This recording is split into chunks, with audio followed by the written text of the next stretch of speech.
ঈদের আগেই চালু হলো টিটিপাড়া আন্ডারপাসের একাংশ। প্রিয় দর্শক, আসসালামু আলাইকুম। বিডি রেল এনজয় ইউটিউব চ্যানেলে আপনাদের জানাচ্ছি সবাইকে স্বাগতম।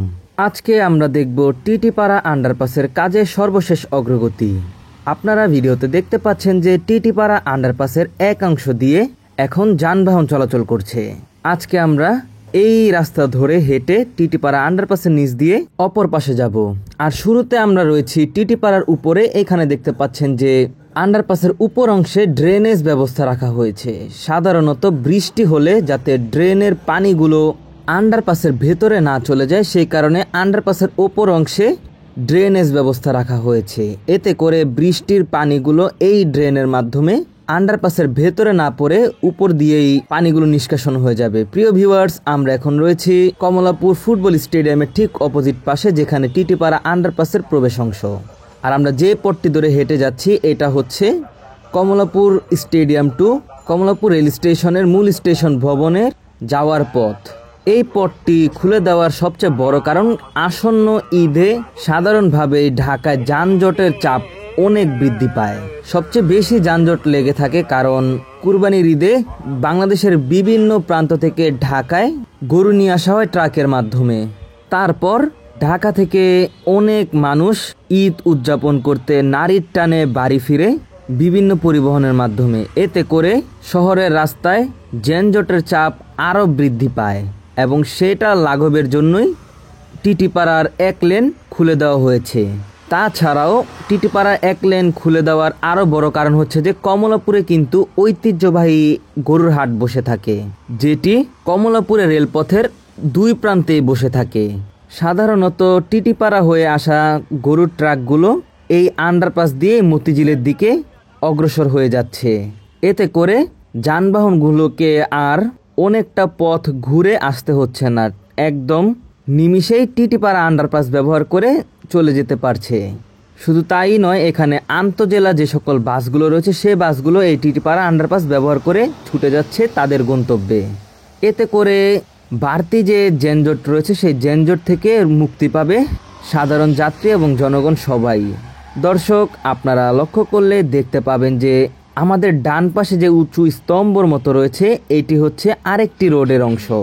এই রকম রোড উভয় প্রান্তে রয়েছে, যা এখন বালি ভরাটের কাজ করা হচ্ছে। আর এইখান দিয়ে মাঝারো থেকে ছোট সাইজের যানবাহনগুলো চলাচল করে থাকবে। আর আমরা এখন যেই পথটি ধরে এগিয়ে যাচ্ছি এই পথ দিয়ে বড় এবং ভারী যানবাহনগুলো চলাচল করবে।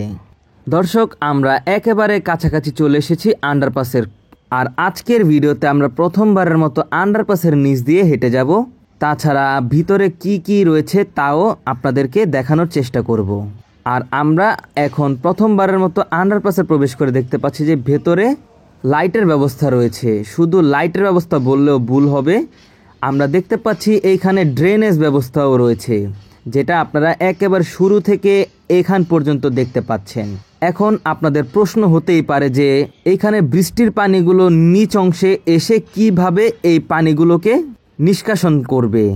তাদের উদ্দেশ্যে বলতে চাই যে এই পানিগুলো নিষ্কাশনের জন্য তৈরি করা হচ্ছে পাম্প রুম, যেই রুমে থাকবে একটি বড় আকারের মোটর, যেই মোটরের মাধ্যমে এই আন্ডারপাসের নিচে জমে থাকা পানিগুলোকে দ্রুততার সাথে নিষ্কাশন করা হবে। আশা করি আপনাদের বোঝাতে পেরেছি এই আন্ডারপাসের নিচে যে ড্রেনেজ ব্যবস্থা রয়েছে সেই ড্রেনেজ ব্যবস্থার পানিগুলো কিভাবে নিষ্কাশন করা হবে। ভিউয়ার্স, আমরা দেখতে পাচ্ছি যে সামনে থেকে কিছু গাড়ি এগিয়ে আসছে। আমরা চেষ্টা করব কিছু গাড়ি আপনাদের দেখানোর। আমরা ধীরে ধীরে এগিয়ে যাচ্ছি সামনের দিকে। আমরা একেবারে আন্ডারপাসের আজকের বিস্তারিত আপডেট আপনাদের প্রদান করব। আর পেছন থেকে সারি সারি গাড়ি প্রবেশ করছে এই আন্ডারপাসে, যা দেখতে খুবই ভালো লাগছে। আপাতত মাঝারি এবং ছোট সাইজের যে যানবাহনগুলো রয়েছে এই যানবাহনগুলো এই বড় রাস্তা দিয়ে প্রবেশ করছে, কিন্তু ভবিষ্যতে ভারী যানবাহনগুলো ছাড়া এইখানে আর কোনো যানবাহন প্রবেশ করবে না। মাঝারি এবং ছোট যানবাহনগুলো পাশের যে রাস্তা রয়েছে সেই রাস্তা দিয়ে চলাচল করবে। এই টিটিপাড়া আন্ডারপাসের গুরুত্ব নিয়ে যদি আপনাদের বলি, এইখানে আন্ডারপাস তৈরি করা খুবই যুক্তিযুক্ত একটি কাজ ছিল। কারণ কমলাপুর রেলওয়ে স্টেশন ঘেঁষে এই আন্ডারপাসটি যদি না তৈরি করা হতো, আগের মতো যদি গেট রাখা হতো, তখন নানান বিড়ম্বনার শিকার হতো যানবাহনে থাকা সাধারণ যাত্রীগণ। কারণ কমলাপুরে আসা ট্রেনগুলো যে লোকোমোটিভ রয়েছে সেই লোকোমোটিভকে রিভার্স করতে হলে অবশ্যই টিটিপাড়া আন্ডারপাস পার হয়ে গোপীবাগের দিকে যেতে হয় এবং সেখান থেকে লোকোমোটিভগুলোকে রিভার্স করতে হয়। যদি রেলগেট থাকতো তাহলে ট্রেন আসলে তো ব্যারিয়ার বন্ধ করা লাগতোই এবং লোকোমোটিভ রিভার্স করতে হলে আবারও ব্যারিয়ার বন্ধ করতে হতো। এতে করে যানবাহনে থাকা যাত্রীগণের মূল্যবান সময় নষ্ট হতো, যা এখন সেই মূল্যবান সময় লাঘবের জন্য 100 কোটি টাকার বিনিময়ে তৈরি করা হলো অত্যাধুনিক টিটিপাড়া আন্ডারপাস। এই রকম আন্ডারপাস বাংলাদেশে বিশেষ করে ঢাকা শহরের গুরুত্বপূর্ণ কিছু পয়েন্টে যে রেল ক্রসিংগুলো রয়েছে সেই রেল ক্রসিংগুলো উঠিয়ে এরকম আন্ডারপাস তৈরি করলে ট্রেনগুলো যেমন নির্বিঘ্নে চলে যেতে পারবে, তেমন যানবাহনে চলাচলকৃত যাত্রীগণের রেলগেটে ট্রেনের জন্য আর বসে থাকতে হবে না। তাছাড়াও অনেক সময় আমরা লক্ষ্য করি যে বিভিন্ন রেল ক্রসিংয়ে যানবাহনের সাথে ট্রেনের ধাক্কা লেগে দুর্ঘটনা ঘটে থাকে এবং সেই দুর্ঘটনাও লাঘব হবে এরকম আন্ডারপাস তৈরি করার মাধ্যমে। দর্শক, আমরা কথা বলতে বলতে চলে এসেছি একেবারে শেষ পর্যায়ে। আপনারা যদি লক্ষ্য করেন দেখতে পাবেন ভিডিওটির ডান দিকে চলছে রোড অংশের কাজ।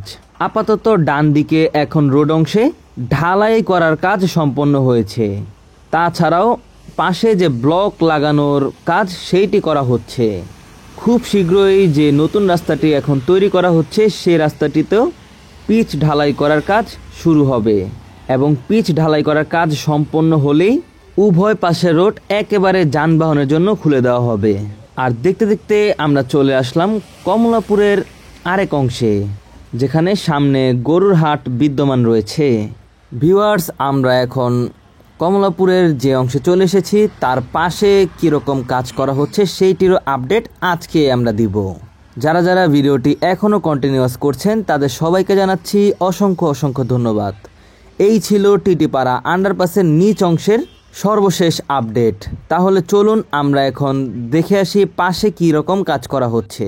আমরা এখন রয়েছি টিটিপাড়ার ঠিক পাশের দিকে। এইখানে দেখতে পাচ্ছেন পানি নিষ্কাশনের জন্য যে ড্রেনটি তৈরি করা হয়েছে, এই ড্রেনটির পরিসর কিন্তু বেশ বড়।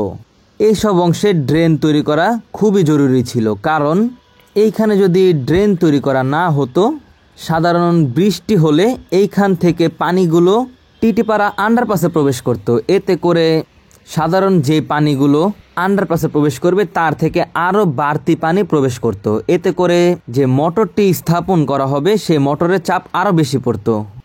প্রিয় ভিউয়ার্স, আপনারা সামনে দেখতে পাচ্ছেন যে আরেকটি নতুন ভবন তৈরি করা হচ্ছে রেলপথ মন্ত্রণালয়ের জন্য, যেটির আপডেট আপনাদের আরও পরে ইনশাল্লাহ দেওয়ার চেষ্টা করব।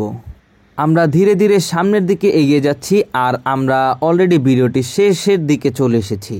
আজকের ভিডিওর মাধ্যমে আপনাদের দেখানোর চেষ্টা করলাম টিটিপাড়া আন্ডারপাসের রোড অংশের চালু একাংশ। ভিডিওটি ভালো লেগে থাকলে অবশ্যই বিডি রেল এনজয় ইউটিউব চ্যানেলটি সাবস্ক্রাইব করে দিবেন। ইশতিয়াক আহমেদ উদয় পেজটি ফলো করে দিবেন, সেই পেজের লিংক আমাদের ভিডিও ডিসক্রিপশনে পেয়ে যাবেন। আজকের ভিডিও এই পর্যন্তই, দেখা হচ্ছে অন্য কোনো নতুন ভিডিওতে। সেই পর্যন্ত সকলে ভালো থাকবেন। আল্লাহ হাফেজ।